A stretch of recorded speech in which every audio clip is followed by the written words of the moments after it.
We all know the tradition of giving your loved one a kiss under the mistletoe. Sometimes it's your weird great aunt. But where does this tradition come from? We're going to explore the history and different cultural origins of our favorite Christmas kissing berry. Before we delve too deep, first let's cover what the mistletoe plant really is.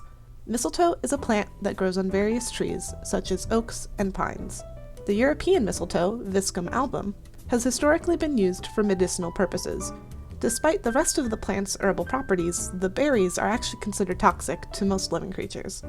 This brings us to the death of Baldur. Spoiler, sorry. An Old Norse folktale, which is where our story of the mistletoe begins. Frigg, the goddess of love, fertility, and marriage, had a son named Baldur. He was beloved by all, but even more so by his mother. Frigg walked the earth and asked all things, living and non-living, to promise to not bring harm to Baldur. But she forgot about the mistletoe. So Baldur and the other gods would play games to show off Baldur's supposed immortality. Loki, the trickster god, found out that Frigg had forgotten to ask the mistletoe, and dipped an arrow in the berry's juice. He gave the arrow to one of the gods, throwing weapons at Baldur. The arrow killed Baldur, and Frigg was devastated. She asked her other son, Hodur, to bring Baldur back from death. And when Hodur returned with Baldur, Frigg vowed that the mistletoe would not be seen as a symbol of death, but as a symbol of peace and love.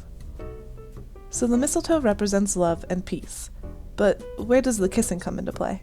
The kissing and connection to Christmas came from the same place that nearly all of our holiday traditions do: pagans. From the Christmas tree to the red and green color scheme, pagan customs have had a big impact on our modern traditions. The Druids viewed the mistletoe as a sacred plant with healing properties. They also believed it increased fertility, and on some accounts of ancient Druidic practices, it was customary to entangle your branches under a bough of mistletoe. So it's very clear that the foundations of our modern smooching tradition have been around for a while.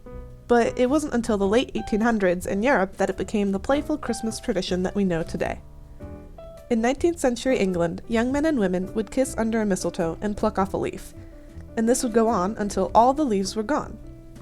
So next December, when you see your weird great aunt, pucker up!